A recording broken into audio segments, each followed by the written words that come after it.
En una noche brumosa de abril de 1996, un apartamento tranquilo en los suburbios de Nueva Jersey escuchó de repente el sonido de un hacha cortando carne, rompiendo la paz de la noche. En la oscuridad, una mujer y un hombre cometieron en secreto un acto terrible. Cortaron el cuerpo de un hombre en 65 pedazos y los metieron en bolsas de basura negras. Al día siguiente, cuando la policía descubrió 2 coches estacionados cerca de la orilla del río, con el maletero abierto y un hombre flaco luchando por limpiar grandes bolsas de basura, se dieron cuenta de que esa no era la forma habitual de manipular la basura. Esas bolsas de basura contenían pedazos de cuerpos desmembrados. Las pistas revelan gradualmente una oscura historia de ambición, odio y la caída de una familia que alguna vez lo tuvo todo. Entonces, ¿quién es el verdadero asesino natural? ¿Y por qué el perpetrador actuó con tanta crueldad? Profundicemos en la historia de hoy para obtener más detalles. La tarde del 6 de abril de 1996, una mujer acompañada por un hombre irrumpió en la habitación de su marido y le apuntó con un hacha a la cabeza. Pasaron toda la noche desmembrando al marido en 65 pedazos y metiéndolos en bolsas de basura. Al día siguiente, un oficial de policía realizaba una patrulla de rutina a lo largo del río Passaic en East Rutherford, Nueva Jersey. Esta carretera estaba aislada, uno de los tramos más tranquilos en la ruta de las patrullas policiales. Sin embargo, justo cuando el oficial planeaba disfrutar de la tranquilidad del próximo fin de semana, de repente vio 2 autos estacionados a la orilla del río con los baúles abiertos. Un hombre alto y delgado con mangas cortas estaba inclinado, sacando una gran bolsa de basura negra de uno de los autos y arrojándola con fuerza al río. Después de ver cómo la bolsa se hundía, el hombre agarró otra bolsa de basura. El policía quedó atónito. Esta persona estaba tirando basura tan descaradamente a plena luz del día que parecía que necesitaba que le dieran una lección. Pero cuando la policía se acercó, se dieron cuenta de que las cosas no eran tan sencillas. El hombre miró a la policía como si hubiera visto un fantasma, con los ojos llenos de miedo y pánico. La policía inmediatamente sometió al hombre. Tras una inspección más cercana, notaron manchas de sangre sospechosas en sus pantalones y zapatos, y había un olor desagradable a sangre que impregnaba los alrededores. Al lado del coche había un guante quirúrgico manchado de sangre, y dentro del maletero, sobre la bolsa de basura negra, había herramientas manchadas de sangre. Una sierra de acero, un hacha, varios cuchillos y un bisturí. Otra bolsa contenía ropa cubierta de sangre. Además de las bolsas arrojadas al agua, en el interior del coche había otras 8 bolsas de basura. Todas estas bolsas contenían restos humanos que habían sido desmembrados. La policía recuperó los restos y contó un total de 65 piezas. El sospechoso arrestado por la eliminación de las partes del cuerpo se llamaba Vladimir, un inmigrante ruso. Llevaba menos de un año en Estados Unidos, viviendo en una zona de bajos alquileres de Fair Lawn. Unos años antes, su esposa había sido asesinada en Rusia, y la policía rusa nunca había identificado a ningún sospechoso. Vladimir tampoco había sido nunca considerado sospechoso. De todos modos, el asesinato hizo que la vida de Vladimir en Rusia fuera muy difícil, por lo que se mudó a Estados Unidos en busca de un nuevo medio de vida. Vladimir parecía querer cooperar con la policía, pero no hablaba inglés y no había ningún intérprete profesional presente. Las autoridades descubrieron por su nombre que lo empleaba una empresa de electrónica. Vladimir explicó en un inglés entrecortado que la víctima que había arrojado al río se llamaba Yakov, que era su empleador en la empresa. La esposa del jefe, llamada Rita, era su prima. Hace 11 meses fue su prima Rita quien lo ayudó a emigrar a los Estados Unidos. La policía no sabía que esta pareja era muy famosa en determinados círculos. La víctima, en este caso, fue Yakov Gruzman, un científico millonario de 48 años que había pasado la mayor parte de su vida trabajando para encontrar una cura para el cáncer. Nació en la Unión Soviética y era judío. Conoció a su futura esposa, Rita, mientras estaba en la universidad. Rita también era judía, nació en la Ucrania soviética y tuvo una infancia pobre y difícil. Después de graduarse, los dos se casaron y planearon emigrar a Israel. Sin embargo, el gobierno soviético en ese momento se negó a permitir que los inmigrantes judíos declararan públicamente su rechazo a su religión. Como resultado, Rita y Yakov se convirtieron en refugiados. Unieron fuerzas con otros refugiados similares para lanzar un movimiento judío masivo para luchar por los derechos de inmigración. Rita se desempeñó excepcionalmente bien en este movimiento. Era inteligente, joven, ingeniosa y elocuente. A los periodistas y periodistas de televisión les encantaba seguirla. Durante un tiempo, las fotografías de Rita aparecieron con frecuencia en los periódicos y la televisión.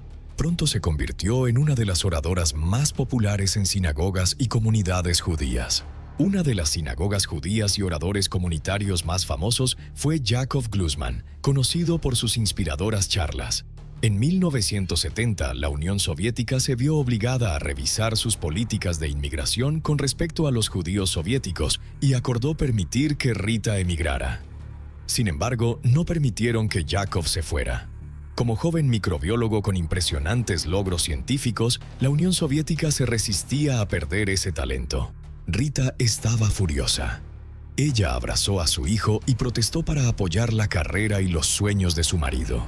Protestó frente al edificio de las Naciones Unidas en la ciudad de Nueva York, participó en una huelga de hambre y utilizó su influencia para negociar con el gobierno de Estados Unidos. 2 años más tarde, a Yakov finalmente se le concedió permiso para emigrar a Israel. Rita también se reunió con su marido en Israel. En 1977, la pareja se mudó a Estados Unidos, donde todo salió bien. A los 30 años, Yakov se unió al prestigioso laboratorio Cold Spring Harbor en Long Island, Nueva York, como científico senior bajo el liderazgo del biólogo Dr. James Watson, ganador del Premio Nobel, uniéndose a un equipo de investigación centrado en la investigación del cáncer. Sus ingresos anuales alcanzaron los $1,008,000. La familia vivía en una cabaña modesta pero cómoda en Cold Spring Harbor y disfrutaba de días relativamente tranquilos. Durante el día, Yakov iba a trabajar mientras Rita se quedaba en casa con los niños. Por las noches se reunían para hablar de las actividades de sus hijos y de los misterios del mundo microscópico. Con el tiempo, la pareja se fue retirando gradualmente de su activismo por la liberación de los judíos soviéticos. Rita también salió del centro de atención, lo que le permitió a Yakov concentrarse en su investigación. Finalmente desarrolló un método que más tarde sería considerado una práctica estándar por los investigadores del cáncer en todo el mundo. La reputación de Yakov creció entre sus compañeros y las oportunidades se multiplicaron. En 1989, Yakov dejó Cold Spring Harbor para buscar un trabajo mejor remunerado en los laboratorios Lederle en el condado de Rockland, Nueva York, un área suburbana cerca de la comunidad de Upper Saddle River en Nueva Jersey. Compraron una mansión de ladrillos de $5,000. En cuanto al dinero restante, discutieron e invirtieron en una pequeña empresa de electrónica que Rita gestionaba de forma independiente. Vale la pena señalar que su patrimonio neto ha alcanzado hasta ahora la asombrosa cifra de $1,3 millones. Piénselo, esto fue en 1989, cuando la mayoría de la gente no había alcanzado la libertad financiera. Ni siquiera la propia pareja se había atrevido a imaginar que ellos, que alguna vez vivieron en la pobreza al estilo soviético, podrían acumular tal riqueza en poco más de una década. Pero el dinero es un arma de doble filo. Yakov se centró en sus últimas investigaciones científicas y permaneció silencioso y humilde en la vida diaria, con pocos cambios en su estilo de vida respecto a antes. Por el contrario, Rita comenzó a gastar de manera extravagante, hasta el punto de que Yakov incluso sospechó que su esposa podría haber sido infectada con algún virus estadounidense relacionado con el consumismo. En solo un mes, Rita gastó más de decenas de miles de dólares, incluidos miles de dólares gastados únicamente en el cuidado de su perro, sin mencionar los cosméticos y la ropa. Y, sin embargo, Rita seguía quejándose de no haber comprado lo suficiente. Yakov se burló de este comportamiento, No le gustaba gastar dinero y no soportaba ver a otros desperdiciarlo. Los dos a menudo discutían ferozmente sobre cuestiones de gasto. Debido a que Yakov se negó a comprar muebles caros para la casa, Rita se refirió enojada a su mansión como una choza solo apta para monos. En 1994, Yakov y Rita se habían cansado el uno del otro. El coraje y el amor que alguna vez tuvieron para desafiar al Estado por la libertad de cada uno parecían desaparecidos hace mucho tiempo. Lo que es peor, además de sus opiniones sobre compras, la brecha entre sus carreras también creció. Rita era química, y aunque sus habilidades profesionales eran menos intensas que las de Yakov, también necesitaban ponerse al día. Estaban igualados en poder, pero sus finanzas disminuyeron constantemente desde que Rita se hizo cargo de la empresa de electrónica. Independientemente de cuánto efectivo le inyectó Yakov, la empresa siguió luchando al borde del colapso. Finalmente, harto, Yakov se quejó repetidamente con sus amigos, culpando a las mortales habilidades de gestión financiera de Rita. Su visión para los negocios debía estar a la altura de sus habilidades técnicas. Mientras tanto, Yakov hizo una fortuna en el floreciente mercado de valores. A mediados de 1994, el producto de su equipo de investigación llamó la atención de una empresa estadounidense de productos para el hogar, generando unos ingresos adicionales de $36,000. En el otoño de 1994, las tensiones entre la pareja escalaron hasta convertirse en diferencias irreconciliables. Yakov decidió llamar a sus padres en Israel y anunciarles su decisión de divorciarse de Rita y regresar a Israel para reiniciar su vida más cerca de su familia. Yakov no reveló que había conocido a una joven israelí durante un reciente viaje al extranjero y que esperaba salir con ella a su regreso a Israel. Sin embargo, la noticia del divorcio devastó a Rita. Todas sus lujosas compras se basaron en los ingresos estables de Yakov. Sin Yakov a quien recurrir, ¿cómo manejaría todas sus deudas? Rita intentó desesperadamente salvar el matrimonio, pero Yakov se mostró decidido. En febrero de 1995, Yakov se mudó y alquiló un apartamento con jardín cerca del laboratorio. 10 meses después, solicitó formalmente el divorcio, citando abuso mental por parte de Rita en los papeles del divorcio. Rita, que no estaba dispuesta a divorciarse, contrató a un detective privado para que investigara a Yakov. Intervino ilegalmente sus llamadas telefónicas e incluso amenazó con hacer daño a la nueva novia de Yakov, Dalia. Yakov, decidido a proceder sin problemas con el divorcio, acordó entregar la mayoría de los bienes a Rita, pero solo después de que se firmaran los documentos del divorcio. Esto dejó a Rita en absoluta desesperación. Yakov ya no le extendía cheques. Ella no podía dejarlo ir fácilmente. Había gastado todo el dinero en solo un año, incluidos los $9,000 que Yakov le había dejado cuando se fue. Sin embargo, su cartera estaba cada vez más agotada, mientras que sus deseos de comprar no hacían más que intensificarse, mostrando signos de dispararse. Rita caminaba de un lado a otro frente a tiendas de lujo, incapaz de resistir la tentación, y finalmente recurrió a pequeños hurtos por primera vez en su vida. No llegó muy lejos antes de ser arrestada y acusada de robo. Según el vacilante testimonio de Vladimir y las deducciones de la policía, la historia es la siguiente. A principios de marzo de 1995, poco después de ser puesta en libertad bajo fianza, Rita, desesperada y acorralada, pidió ayuda a su primo Vladimir. Vladimir había inmigrado recientemente y trabajaba en trabajos de baja categoría en la empresa de Rita. Apenas hablaba inglés, pero tenía un estrecho vínculo familiar, lo que le convertía en el mejor aliado de Rita. Inicialmente vacilante, Vladimir temía poner en peligro su trabajo, ya que Yakov era el vicepresidente de la empresa. Si Yakov desapareciera repentinamente, la empresa se vería afectada y lo dejaría sin trabajo para mantener a sus hijos. Rita puso los ojos en blanco con frustración, pero señaló pragmáticamente que si las cosas no salían así y Yakov se divorciaba de ella, la empresa probablemente colapsaría de todos modos, dejándolos a ambos desempleados. Vladimir vio la lógica de su argumento y accedió a ayudar a Rita en algo importante. Unos meses antes del incidente, Rita consiguió una copia de la llave del apartamento de Yakov y le devolvió el original sin que él lo supiera. Conocía bien la rutina de Yakov, especialmente cuando regresaba a casa por la noche, lo cual era muy predecible. Después, Rita compró un hacha y varias otras herramientas, como una sierra para metales, escalpelos, cuchillos y varios productos de limpieza. En la tarde del 6 de abril de 1994, pocas horas antes de que Yakov regresara a casa, Rita condujo con Vladimir desde el condado de Bergen, cruzó al estado de Nueva York y estacionó su auto frente a la puerta del apartamento de Yakov. Esperaron en silencio en la sala de estar cerca de un área sombreada, usando la llave que Rita había copiado para ingresar al departamento sin problemas. Yakov llegó puntualmente, como se esperaba. A las 11:30 p.m. estacionó su auto en el lugar designado y subió las escaleras para abrir la puerta. Cuando la puerta se abrió y antes de que Yakov pudiera encender la luz, Vladimir lo golpeó en la cabeza con un objeto contundente en la oscuridad, no pudiendo evaluar con precisión las heridas de Yakov y confió en su instinto para continuar golpeando hasta que Yakov colapsara. Posteriormente, Rita tomó el hacha y comenzó a desahogar su ira. Una vez que Yakov estuvo muerto, lo arrastraron al baño y usaron herramientas para desmembrarlo.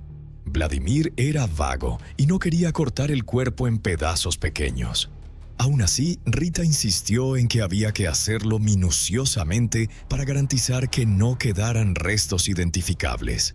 Le quitaron las huellas dactilares a Yakov y le desfiguraron la cara para impedir su identificación. Irónicamente, durante el proceso, Vladimir tuvo ansias de fumar cigarrillos y encendió uno, lo que enfureció a Rita al oler el humo.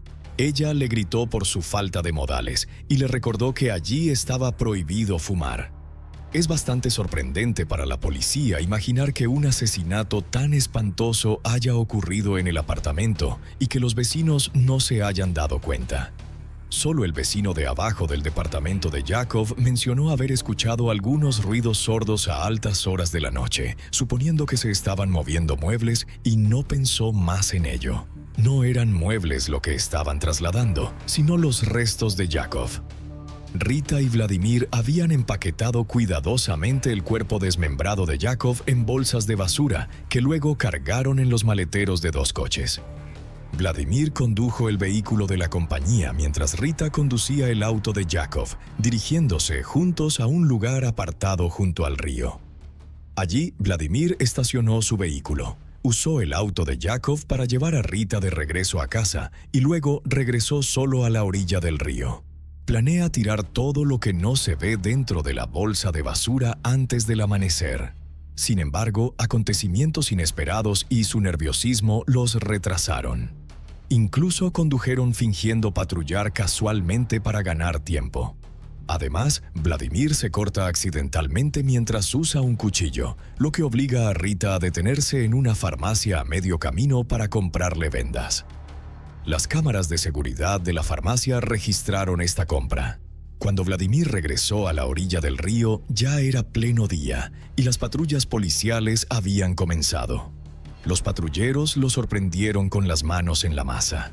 Al día siguiente, la policía intentó allanar la mansión de Rita para arrestarla, pero ella ya había desaparecido sin dejar rastro, llevándose su pasaporte. A la policía le preocupaba que hubiera huido al extranjero, posiblemente a Israel o Suiza, donde tenía amigos. También existía la preocupación de que hubiera regresado a Rusia, lo que complicaría los esfuerzos de extradición debido a las tensas relaciones diplomáticas. Al mismo tiempo, las autoridades alertaron a los aeropuertos para que estuvieran atentos a Rita, sospechando que podría intentar huir del país. Sin embargo, Rita no tenía intención de irse. Desde el momento en que se enteró del arresto de Vladimir, supo que la policía vendría a buscarla. Rita se dirigió hacia el este directamente al laboratorio Cold Spring Harbor. Rita no planeaba escapar ni creía que podría evadir la captura. En sus últimos momentos de libertad, Rita planeó regresar al laboratorio Cold Spring Harbor, que guardaba algunos de sus recuerdos más preciados. Encontró una cabaña desocupada, abrió la ventana mosquitera y entró. Se acuclilló en el suelo, perdida en sus pensamientos, hasta que entró una señora de la limpieza y la sobresaltó. Rita rápidamente salió por la ventana trasera y huyó como el viento. La señora de la limpieza alertó a la seguridad, que siguió a Rita hasta la cafetería llena de científicos durante la hora del almuerzo. Rita intentó pasar desapercibida, pero se destacó notablemente debido a su cabello vibrante y recién teñido y su llamativa ropa deportiva. Los agentes de seguridad la detuvieron y la entregaron a la policía. Las autoridades locales, ajenas a las alertas emitidas por Nueva Jersey y el condado de Rockland, se disponían a acusar a Rita de allanamiento de morada y fijar una fianza. Sin embargo, los colegas del marido de Rita en el laboratorio Cold Spring Harbor pronto se pusieron en contacto con la policía y revelaron que Rita estaba involucrada en mucho más que un simple incidente de allanamiento de morada. Unos días más tarde, el caso del asesinato de Yakov fue transferido al estado de Nueva York y tanto Rita como Vladimir fueron detenidos en la prisión de Long Island. Si bien el caso de asesinato parecía sencillo a primera vista, la fiscalía enfrentó importantes desafíos. No había pruebas suficientes para demostrar la culpabilidad de Rita. El testimonio de Vladimir fue escalofriante, pero carecía de pruebas corroborativas que vincularan a Rita con la escena del crimen o confirmaran su presencia en el apartamento de Yakov. No había huellas dactilares, ni mechones de pelo, nada que la implicara directamente. Además, incluso si la policía encontrara pruebas en la escena del crimen, Rita ya habría huido, dejando a las autoridades la ardua tarea de demostrar su culpabilidad. Las huellas dactilares encontradas en el lugar pertenecían a Rita, pero dado que Rita y la víctima eran marido y mujer, era plausible que sus huellas dactilares estuvieran presentes. La única prueba que podía incriminar a Rita era el testimonio de Vladimir, que era puramente circunstancial. Incluso si Rita fuera condenada, probablemente resultaría en un cargo de asesinato en segundo grado, lo que conllevaría una sentencia de menos de 15 años. El caso duró varias semanas y, sin la intervención federal o la cooperación de otros estados, ¿cómo reuniría la policía del estado de Nueva York pruebas para demostrar que Rita asesinó a su marido? Después de mucha deliberación, la fiscalía ideó una estrategia única para acusar a Rita por su papel en la muerte de su marido, en virtud de la Ley de Violencia contra la Mujer de 1994, normalmente conocida como Ley de Violencia Doméstica. Esta ley permitió al gobierno federal intervenir cuando alguien cruzaba las fronteras estatales para cometer violencia doméstica.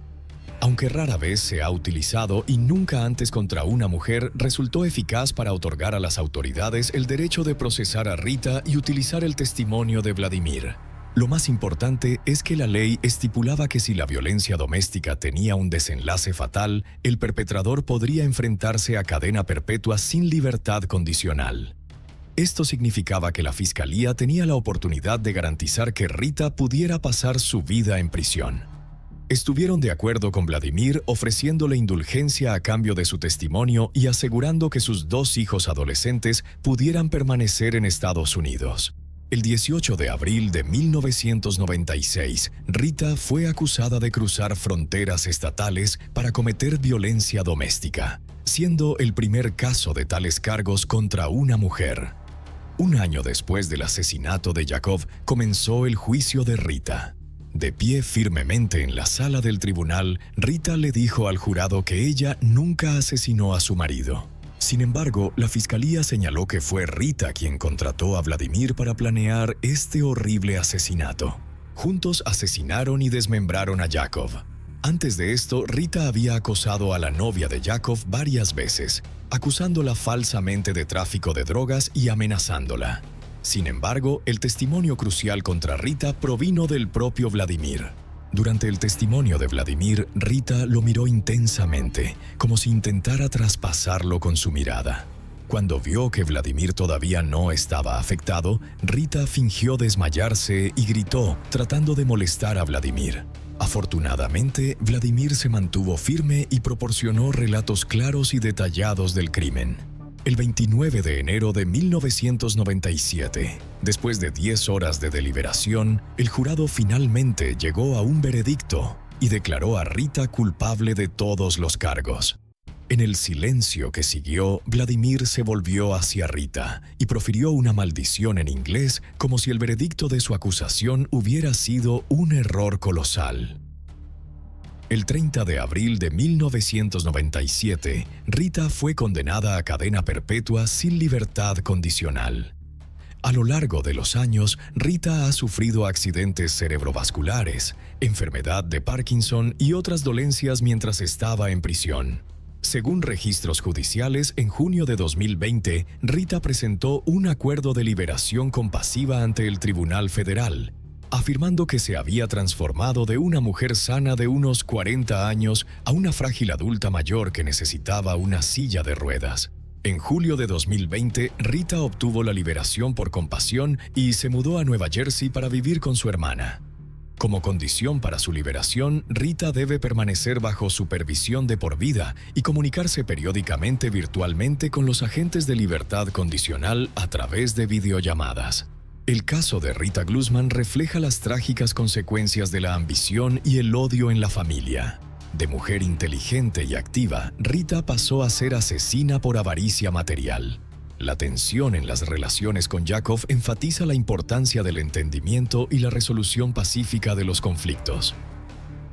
El caso muestra el poder de la ley para proteger a las víctimas, ya que se utilizó la Ley de Violencia contra la Mujer de 1994 para procesar a Rita.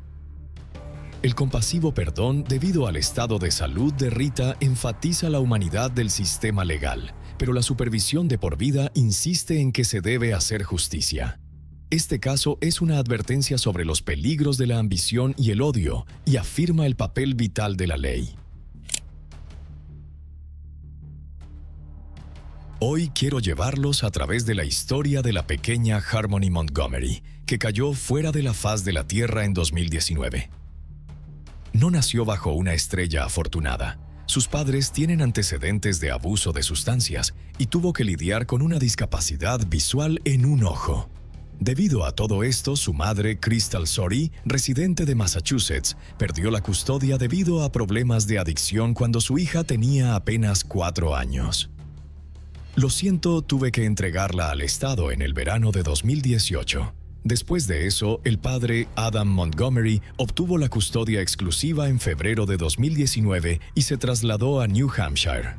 Harmony vivía con su padre Adam, así como con su esposa Kayla Montgomery y sus hijos en la propiedad cuando ella desapareció. La niña había estado en hogares de guarda y fuera de ellos durante gran parte de su vida, según sus archivos. A veces los niños se quedan atrapados en el sistema legal durante años, pero ella no fue uno de los niños que se escapó por las grietas del sistema de hogares de acogida. Ella desapareció de la casa de su propio padre y él nunca denunció el asunto ni trató de buscar ayuda o encontrarla. Entonces, ¿cuál es exactamente su participación en la desaparición? La policía dijo que se enteró del caso cuando recibieron una llamada de la madre de la niña, Crystal Sorey, en noviembre de 2021. Había estado tratando de localizar a su hija durante meses, pero dijo que su exmarido la había impedido contactar con ella. Ella dijo que vio a su hija por última vez durante una llamada de video con FaceTime con Adam alrededor de la Pascua en 2019. Sorey le dijo a la policía que desde entonces ella hizo intentos sin éxito de encontrarla contactando varias escuelas y conduciendo por direcciones asociadas con su padre. Dijo que el año pasado él y su pareja Kayla bloquearon toda comunicación con ella. Según informes de prensa, Sorey había estado compartiendo preocupaciones sobre el bienestar de Harmony con Blair y Jonathan Miller, una pareja que fomentó y finalmente adoptó al hermano menor de Harmony, Jamison, en junio de 2019. Los dos también estaban tratando activamente de hacer una conexión con Harmony y le dijeron a Sorey varias veces que la adoptarían si surgiera la necesidad. La niña pasó mucho tiempo en hogares de acogida con su hermano biológico más joven, Jamison. Parece que la pareja que repetidamente le dijo a la madre que estaban dispuestos a adoptarla si fuera necesario estaba muy interesada en la búsqueda de la niña desaparecida. La pareja trató activamente de establecer contacto con Harmony durante los últimos 2 años, ya que dijeron que Jamison la extrañaba y que lloraba por ella en la noche. Dijeron que nunca fueron capaces de hablar con ella y se mantuvieron en contacto con Sorey sobre sus intentos de abrir una línea de comunicación con el padre de la niña. El 18 de noviembre de 2021, Sorey informó a la policía de Manchester que Harmony había desaparecido. Sorey hizo su primera aparición pública en una vigilia a la luz de las velas el 8 de enero, después de que las autoridades registraron la última residencia conocida de su hija. «No lo siento en mi corazón», dijo Sorey a los reporteros en ese momento. Como «no siento que la perdí y una madre lo sabe. Una madre sabe si tu bebé está aquí o no. Yo sé que ella está aquí». Ella tenía este mensaje para su hija. «Hola, nena. Si puedes verme y oírme, quiero que sepas que nunca dejé de buscarte y no dejaré de pelear hasta encontrarte, ¿vale? Mantente fuerte y mami está aquí luchando por ti. Te quiero». Ahora, aquí es donde la línea de tiempo de los eventos comienza a confundirse. Y ese es típicamente el punto en cualquier investigación cuando sabes que alguien ha estado mintiendo. Sorey dijo a la policía que no había podido ponerse en contacto con su hija desde que hablaron por video en abril de 2019. Después de eso, dijo que Montgomery cortó todo contacto entre ella y su hija. Pero Montgomery dijo a los investigadores que vio por última vez a su hija alrededor de Acción de Gracias 2019, alegando que Sorey la había recogido en Manchester para llevarla a vivir con ella. La denuncia criminal dice que el padre dijo creer que su hija estaba viviendo con su ex y no mostró mucha emoción o reacción cuando los oficiales dijeron que estaban preocupados por si la niña estaba viva cuando lo contactaron en diciembre. Su historia también fue contradicha por el relato de Kayla, quien dijo que la vio por última vez al día siguiente de Acción de Gracias, cuando su esposo le dijo que la estaba llevándola a ver a Crystal. En algunos testimonios adicionales, el tío de Adam, Kevin, dijo a los investigadores que no lo había visto, o a su sobrina desde fines de 2019 cuando ella tenía 5 años. Las entrevistas policiales con otros familiares revelaron que el padre presuntamente abusó de su hija, incluyendo que le puso un ojo morado. La obligaba a limpiar el baño con su cepillo de dientes y hacía que se parase en una esquina durante horas como castigo. El hermano del padre, Michael Montgomery, dijo a los investigadores que tenía preocupaciones de que Adam era físicamente abusivo con la niña. Kevin dijo que notó que ella tenía un ojo morado en julio de 2019, que su sobrino confesó haberlo causado golpeándola en la cara. Según la denuncia criminal, la golpeé en esta casa, dijo que su sobrino le contó. Kevin dijo que contactó con DCF en ese momento y también notó que su sobrino sometió a Harmony a otras formas de disciplina abusiva, incluyendo fregar un baño con su cepillo de dientes y recibir una nalgada dura en el trasero.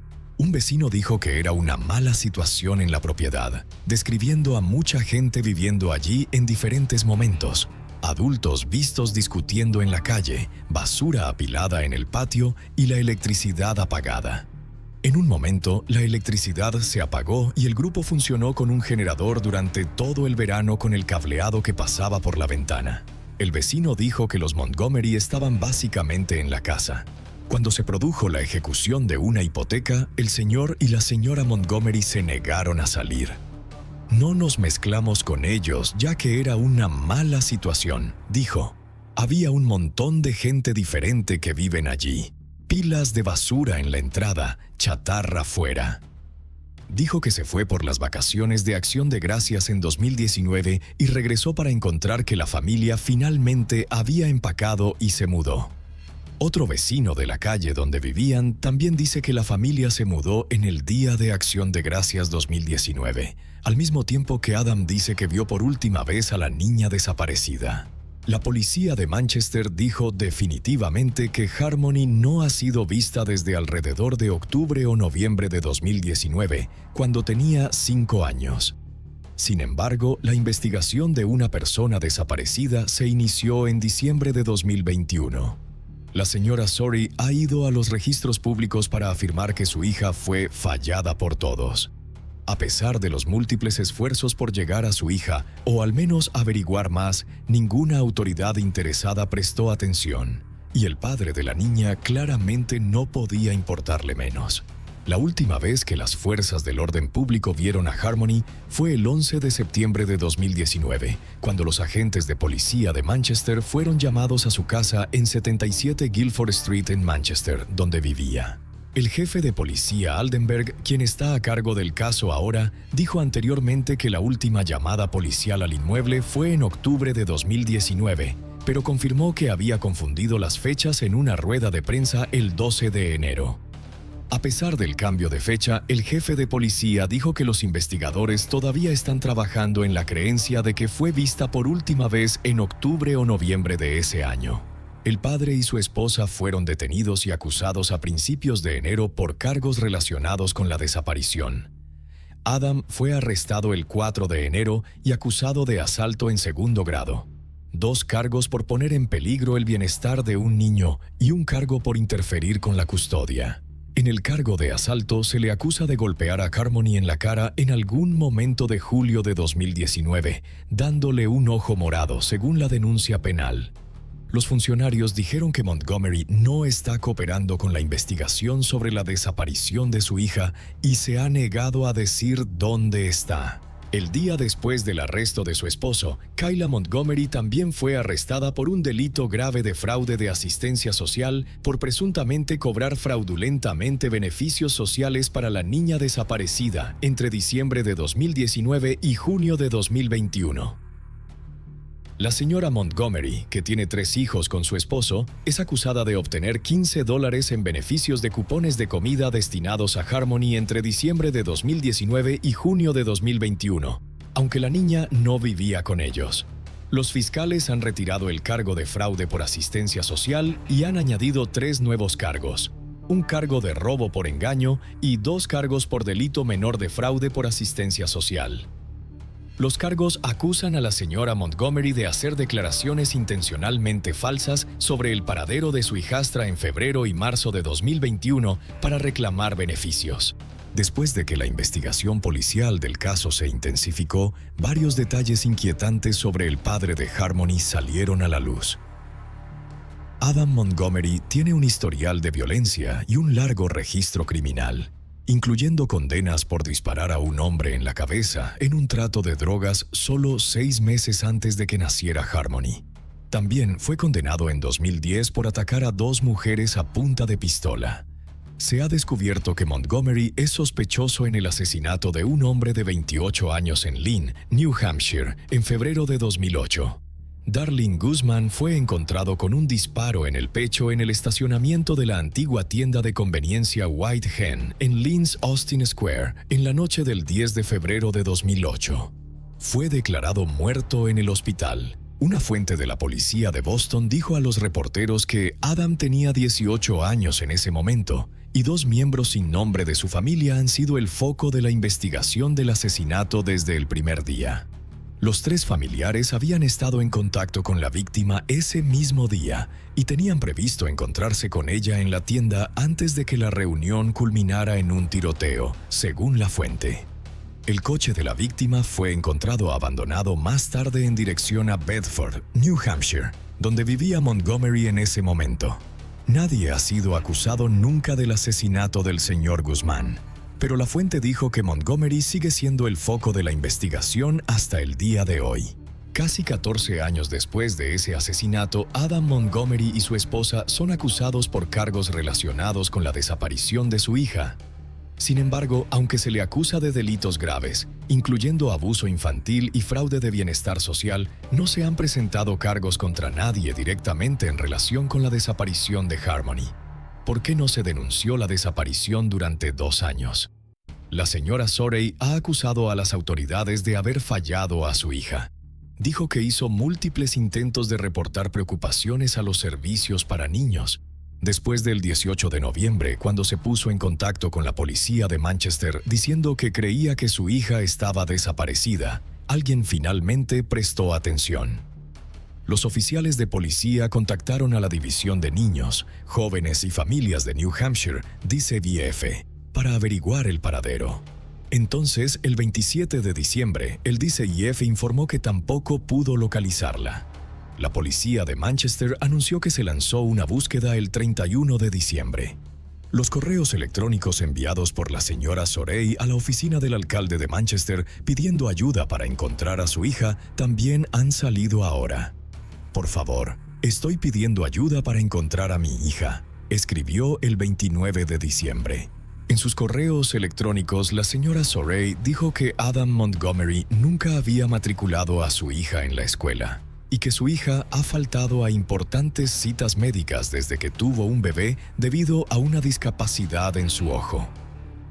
Los correos electrónicos fueron enviados apenas 2 días antes de que la policía finalmente reportara que Harmony había desaparecido. Pese a los repetidos intentos de dar la alarma, la familia era bien conocida por los servicios para niños. Los registros recién publicados el 12 de enero muestran que los oficiales de policía fueron llamados a la casa de Guilford Street al menos 10 veces entre febrero de 2019, cuando Montgomery obtuvo la custodia de Harmony, y cuando fue vista por última vez en el otoño. Los informes iban desde las denuncias de disturbios domésticos hasta preocupaciones sobre el bienestar animal y cuestiones relativas a las condiciones de vida en el hogar. Se notificó al DCYF algunos de los incidentes. El gobernador de New Hampshire, Chris Sununu, anunció el 12 de enero que la DCYF está llevando a cabo una revisión interna de su manejo del caso de Harmony. La Oficina de Abogacía del Niño de Massachusetts también está llevando a cabo una investigación independiente después de que Harmony se trasladara de Massachusetts a la custodia de su padre en New Hampshire en febrero de 2019. Ahora, los funcionarios de New Hampshire y Massachusetts están pasando la culpa entre ellos. El gobernador de New Hampshire envió una carta a los funcionarios judiciales de Massachusetts criticando a un juez por poner a Harmony al cuidado de su padre, dado su pasado violento y su larga lista de antecedentes penales. El gobernador de Massachusetts, Charlie Baker, respondió a las críticas diciendo que sentía el dolor de Sununu, pero quería esperar y ver los resultados de la revisión independiente realizada por la Oficina del Defensor del Menor de Massachusetts. Los investigadores han revelado muy pocos detalles sobre lo que creen que le pasó a Harmony. La propiedad de la calle Guilford ha sido el foco de gran parte de la búsqueda, con investigadores vistos en la casa y el patio durante varios días. Sin embargo, la policía de Manchester dijo que la búsqueda había terminado allí. No está claro si se descubrió algo de interés y no se han identificado otros lugares para las búsquedas. El jefe Aldenberg insistió el 12 de enero en que todavía están trabajando en la creencia de que Harmony está viva. Sin embargo, admitió que el caso le había desanimado un poco hasta ahora y pidió al público que proporcionara información. A pesar de la atención nacional y los esfuerzos denodados para encontrarle, los investigadores parecen haber avanzado muy poco. Esta falta de progreso no es tal vez sorprendente, ya que quien tenga información sobre lo que le pasó a la niña ha tenido una ventaja de más de 2 años en los investigadores. El 14 de junio de 2022 se vio a agentes del orden público transportando un refrigerador y recogiendo posibles pruebas de la escena en una casa de Manchester, donde vivían el padre y madrastra. La ex agente del FBI, Jennifer Coffin Duffer, declaró que el refrigerador se usa generalmente para mantener pruebas biológicas. Si se encuentra un cuerpo o partes del cuerpo en un congelador, las fuerzas de seguridad querrían mantener el nivel de descomposición. Coffin Duffer dijo: «Tengo un sentimiento realmente espeluznante sobre esto. No es bueno». Varias agencias de la ley fueron vistas fuera del complejo de apartamentos de la calle Unión, donde los investigadores se centraron en la unidad del segundo piso donde el padre de Harmony y su ahora separada esposa vivían. Una mujer llamada Darcy Hamilton, que vive detrás del complejo de apartamentos, dijo a un reportero que vio brevemente a la policía entrar en el edificio el lunes y parecía casual. Pero a las 9:00 am del martes, Hamilton dijo que vio una investigación completa desde su balcón, en la que había de 6 a 7 oficiales detrás del edificio en cualquier momento. Agregó que vio a un individuo con una camiseta del FBI y a un hombre en traje de materiales peligrosos, y señaló que el frente del complejo era un circo de los medios. Más tarde se vio a los investigadores que sacaban del apartamento un refrigerador envuelto en cinta biosegura y lo cargaban en un camión. También se utilizó una cámara para buscar en la alcantarilla situada frente al edificio. Durante esta redada, Crystal Sorey declaró públicamente que estaban buscando un cuerpo. Un inquietante seguimiento, Kelsey Small, una vez novia del padre de la desaparecida, fue encontrada recientemente muerta en Manchester. La policía dijo que Small, de 27 años, estaba con Adam cuando la policía encontró a la pareja de sin techo durmiendo en un automóvil el 31 de diciembre de 2021, en los primeros días de la búsqueda. La causa de la muerte aún está pendiente, pero no parece sospechosa, dijo la portavoz de la policía Heather Hamill. Según los registros judiciales, la policía estaba en su cuarto día de búsqueda de Harmony cuando encontraron a Adam Montgomery y Small durmiendo en un coche en Nochevieja. El auto estaba estacionado en la calle Havel, al oeste, cerca de la casa de la calle Gifford, donde la familia Montgomery había vivido 2 años antes. Small le dijo a la policía que había estado teniendo una relación romántica con Adam por más de 1 año. Ella sabía que él tenía 4 hijos de relaciones anteriores, pero no estaba en contacto con ninguno de ellos y nunca habló sobre Harmony. Ella dijo a la policía que no tenía idea de dónde podría estar Harmony. La policía finalmente arrestó a Adam, pero nunca acusó a Small de ningún crimen. Entonces, ¿qué le pasó a Harmony Montgomery y dónde está ahora? Si su padre es inocente, ¿por qué nunca denunció su desaparición? Y cuando su madre, Crystal, intentó encontrar a su hija, ¿por qué no estaban la policía y los servicios de protección infantil locales de su lado? Mientras este caso se desarrolla, esperamos que la madre de Harmony encuentre la justicia que merece, ya sea que su hija esté viva o muerta. Hoy hemos marcado el último testigo en el caso contra Paul y Rubén Flores. Paul Flores, ahora tras las rejas, es acusado de asesinar a la estudiante universitaria Christine Smart hace casi 25 años. El martes, la policía también arrestó al padre de Paul, Rubén, como cómplice.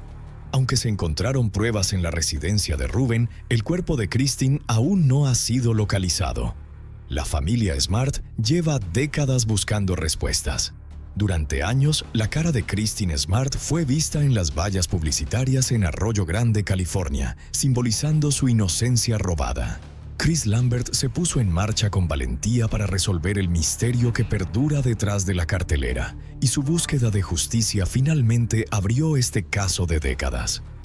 Hoy exploramos cómo el podcast de Lambert finalmente llevó a un arresto en el caso de Christine. En las primeras horas del 25 de mayo de 1996, Christine Smart desapareció. La última vez que se la vio a las 2 a.m., supuestamente estaba intoxicada y se desmayó en el césped de un vecino. 2 compañeros de estudio trataron de ayudar, pero fue Paul Flores, quien vivía más cerca de su residencia en Muir Hall, quien finalmente intervino. Christine nunca fue vista de nuevo. Su rastro se enfrió durante 2 décadas. A pesar de varios elementos de interés, no se han encontrado pistas sólidas, aunque el nombre de Flores sigue en los radares de investigación. La desaparición llevó a cambios en la legislación para mejorar la seguridad de los estudiantes.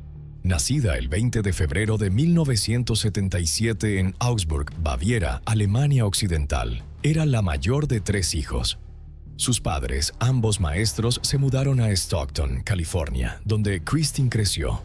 Descrita por su madre, Denise, como una soñadora con amor por el océano y un espíritu aventurero, se graduó de la Lincoln High School en Stockton en 1995. Antes de la universidad, trabajó como salvavidas y consejera en el campamento Moku Laika en Hawái.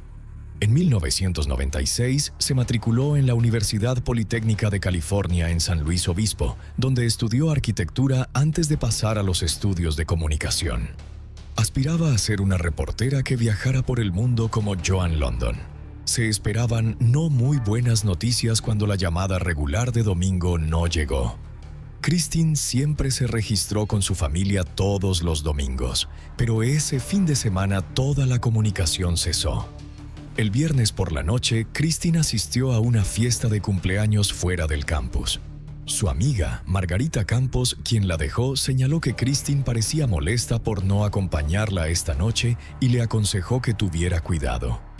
Christine estaba vestida con una camiseta gris recortada, pantalones cortos de surf negros y zapatillas rojas de puma.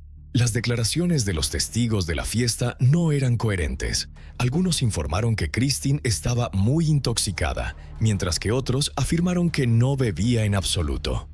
Se especuló que podría haber sido drogada. El 25 de mayo de 1996, a las 2 a.m., un compañero de estudios, Tim Davis, vio a Christine desmayarse en el césped de un vecino. Él y Cheryl Anderson, conocida de Christine, la ayudaron a regresar a su dormitorio en Muir Hall. Paul Flores, quien estaba saliendo de una fiesta al mismo tiempo, se ofreció a ayudar. Cuando llegaron al campus de Cal Poly, Davis se fue y Cheryl notó el comportamiento inusual de Paul. Este tenía su brazo alrededor de la cintura de Christine y ella tenía sus brazos alrededor de su cuello. Él sugirió que Cheryl continuara mientras él trataba de alcanzarlos. Cheryl verificó con Paul para asegurar la seguridad de Christine antes de seguir por su camino. Paul afirmó que él llevó a Christine hasta la intersección de los pasillos que conducen a sus dormitorios alrededor de las 2 a.m. La chica nunca fue vista o escuchada de nuevo. Cuando el domingo llegó y se fue sin una llamada de Christine, Denise Smart no se preocupó demasiado, dado que el lunes era un día festivo. Pero la compañera de cuarto y vecina de Christine lo encontraron inusual y denunciaron su desaparición al departamento de policía de la universidad. El informe fue presentado después de algún tiempo y solo el 27 de mayo de 1996, Denise recibió una llamada de la UPD preguntando si Christine había regresado a casa. No lo había hecho. La UPD presentó un informe de personas desaparecidas 3 días después de que fuera vista por última vez. La compañera de cuarto reveló que ninguna de las pertenencias faltaban, sugiriendo a las autoridades que Christine probablemente no regresó a su habitación. Como resultado, Paul Flores se convirtió en una persona de interés ya que fue la última persona conocida en ver a Christine. 5 días después de que Christine desapareciera, los investigadores de la UPD entrevistaron a Paul. Afirmó que él y Christine se separaron en la intersección, pero los investigadores notaron su ojo morado. Él explicó que se había hecho un ojo morado durante un partido de baloncesto, pero un amigo lo contradijo más tarde, afirmando que la lesión estaba presente antes del partido y que Paul había afirmado no saber cómo la había recibido, solo que se despertó con ella. En junio, Paul fue entrevistado de nuevo y admitió haber mentido sobre el incidente del ojo morado. Rectificó su historia, diciendo que se había golpeado el ojo en el volante de su camión. Afirmó además que en la mañana del 27 de mayo de 1996, alrededor de las 2 de la madrugada, estaba instalando una radio en su vehículo porque lo vendería. James R. Murphy Jr., el abogado de la familia Smart, señaló que las lesiones de Paul eran consistentes con las de alguien involucrado en un altercado. El 29 de junio de 1996 se llevó a los perros para buscar a Christine. 4 perros registraron individualmente el Salón Santa Lucía hacia la habitación 128, que pertenecía a Paul Flores. Los perros mostraron interés solo en la esquina de un colchón, que Paul afirmó que era suyo. Adela Morris, una cuidadora de perros, señaló que los perros de cadáveres podían detectar incluso los cambios fisiológicos más pequeños, y sus reacciones sugirieron una fuerte posibilidad de un cuerpo muerto en la habitación 128. Otra entrenadora, Gala Rogue, observó que su perro, Tori, buscó repetidamente el lado izquierdo de la habitación, lo que indica que Tori detectó un olor pero todavía estaba buscando su fuente. A pesar de estas pruebas, siguió siendo el principal sospechoso, pero no se presentaron cargos formales. Siguió viviendo libremente bajo sospecha mientras se llevaban a cabo investigaciones y registros entre 1996 y 2007. Pese a que se realizaron búsquedas en 4 propiedades de la familia Flores, ninguna dio resultados positivos. Paul Flores invocó la 5ª enmienda por consejo de su abogado, que protege a los individuos de autoincriminación. Esto significaba que Paul podía permanecer en silencio durante su declaración de 1997, y el abogado James R. Murphy se encontró frente a un callejón sin salida. El silencio de Paul y su negativa a cooperar dejaron a los investigadores luchando por nuevas pistas. A pesar de todas las pruebas que apuntan hacia él, el ex-sheriff Ed Williams admitió que no veía manera de resolver el caso. La frustración creció entre las autoridades y los Smarts decidieron presentar una demanda por muerte injusta. Sin embargo, el tribunal decidió no proceder con los cargos, dejando el caso de Kristen como una investigación penal activa. Paul y su familia se negaron a hablar del caso públicamente.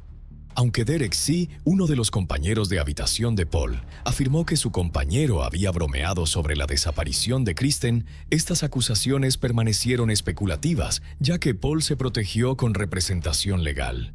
6 años después de la desaparición, el 25 de mayo de 2002, sin restos encontrados, Denise Smart reconoció un cierre agridulce. En los años siguientes, Chris Lambert, que tenía 8 años cuando Kristen desapareció, fue perseguido por la cartelera en Arroyo Grande.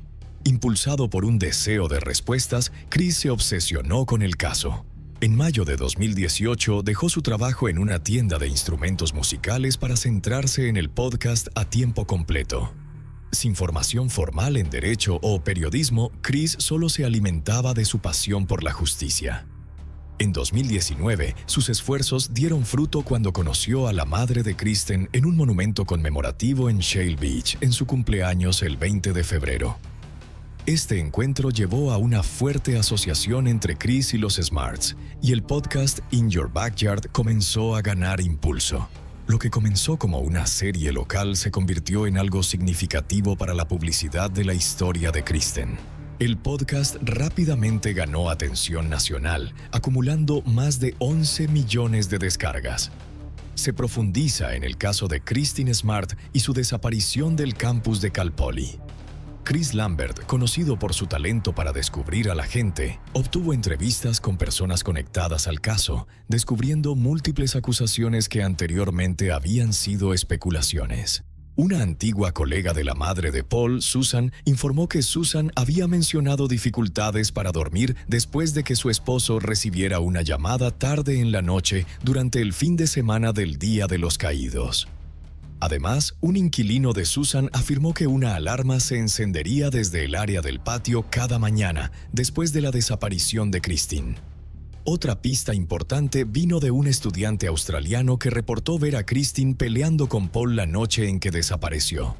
Chris destacó varias teorías de sus entrevistas: que Paul adquirió un ojo morado por un altercado con Kristen, que el padre de Paul, Rubén Flores, ayudó a encubrir el crimen y que el cuerpo de Kristen podría estar enterrado en el patio trasero de la familia Flores.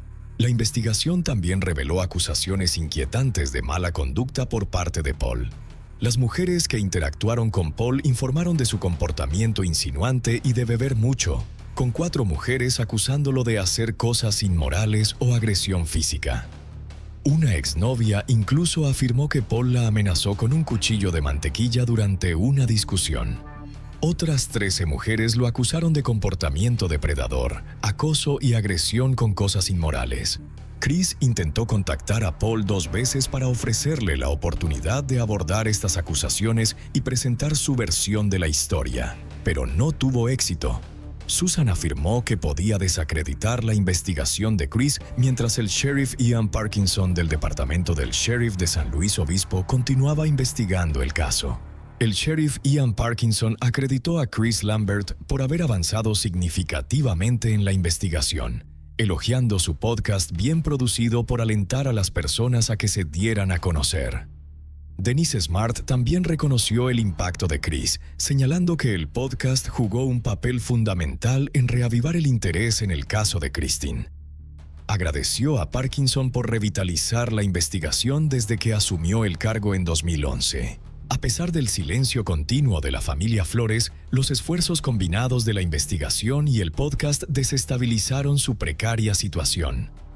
El 29 de enero de 2020, 2 camiones propiedad de Paul Flores fueron incautados como evidencia.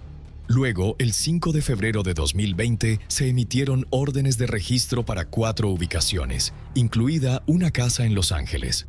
Paul fue detenido brevemente durante esta búsqueda, y el 22 de abril de 2020, el Los Angeles Times informó que una orden de registro ejecutada en la casa de Paul en San Pedro entregó elementos cruciales, incluidos estimulantes y videos de Paul haciendo cosas inmorales a mujeres jóvenes. Paul fue arrestado el 11 de febrero de 2021 en Ranchos Palos Verdes, California, bajo sospecha de ser un delincuente en posesión de un arma de fuego. En marzo de 2021, una orden de registro para el padre, la casa de Rubén Flores, llevó al uso de perros de cadáveres y radar de penetración en el suelo. Un modelo más antiguo de Volkswagen fue remolcado como evidencia después de la búsqueda. El 13 de abril, Paul y Rubén fueron detenidos por el departamento del sheriff del condado de San Luis Obispo en relación con el caso de Christine. Paul fue acusado de asesinato, mientras que Rubén enfrentó cargos como cómplice después del hecho. Aunque Paul pudo haber evitado cargos de hacer cosas inmorales debido al estatuto de limitaciones, él todavía se enfrentó a un cargo de asesinato en primer grado relacionado con el caso de Christine. En septiembre de 2021, un juez dictaminó que había suficientes pruebas para proceder al juicio. Inicialmente, el juicio se fijó para abril de 2022, pero fue aplazado y trasladado al condado de Monterey. Comenzó el 18 de julio de 2022, con Paul y Rubén juzgados por separado ante diferentes jurados. El fiscal de distrito adjunto del condado de San Luis Obispo, Chris Pavrell, describió en sus declaraciones iniciales una pérdida trágica, enfatizando el devastador impacto sobre una vida joven que se ha quedado corta.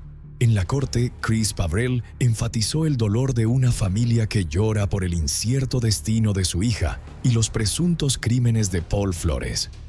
Presentó pruebas de la casa de Rubén Flores que sugerían que ambos hombres estaban involucrados en la muerte de Christine y el descarte de su cuerpo. El abogado defensor de Paul, Robert Sanger, impugnó esta evidencia, lamentando la trágica realidad de que el cuerpo de Christine nunca fue encontrado y la ausencia de evidencia de ADN.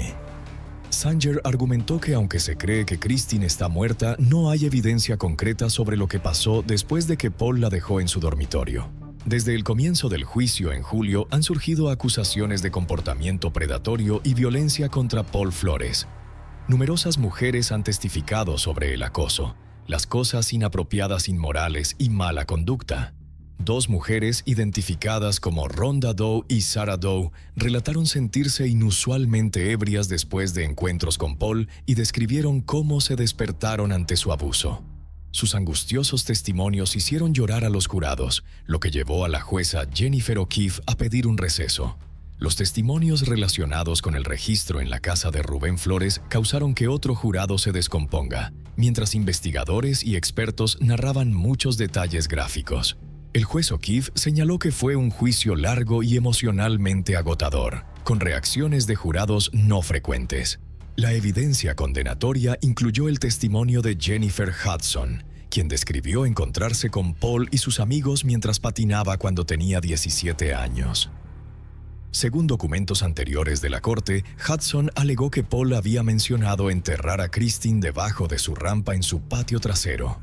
Sanger cuestionó la relevancia de las declaraciones de Hudson, destacando su uso recreativo de drogas y alcohol e implicando que su fiabilidad era cuestionable. Hudson admitió que solo se presentó después de que el podcast se emitió y había cancelado una entrevista con un detective después de conocer al productor del podcast en 2019. Cuando Sanger preguntó si Hudson creía que Christine Smart estaba enterrada en el patio de Susan Flores, ella dijo que tenía más sentido. Sanger también siguió las reclamaciones de que Hudson tenía conexiones con miembros de la banda de motocicletas. Los fiscales se opusieron a la línea de interrogatorio y el juez se puso de su parte. Durante el interrogatorio, Chris Pavrell le pidió a Hudson que aclarara una declaración anterior en la que expresaba sentirse responsable por el sufrimiento de la familia Smart. Hudson admitió que habría presentado la denuncia antes si no hubiera sido una cobarde. Después de su testimonio se rompió en lágrimas y el proceso judicial fue detenido sin explicación del juez. Se espera que el juicio continúe hasta septiembre de 2022. Para la familia Smart, su larga búsqueda emocional de la verdad está finalmente llegando a su fin, aunque el dolor por perder a su hija nunca desaparecerá. Para otras víctimas de Paul Flores se están reabriendo viejas heridas. Para Chris Lambert, la búsqueda de justicia está llegando a buen término, ya que la historia de Christine Smart se ha revelado por completo y su asesino podría enfrentar pronto la responsabilidad. La historia de Christine, que ya no es solo una cara en un cartel, se está sacando a la luz para que todos puedan escuchar y compartir el alivio de ver que se hace justicia.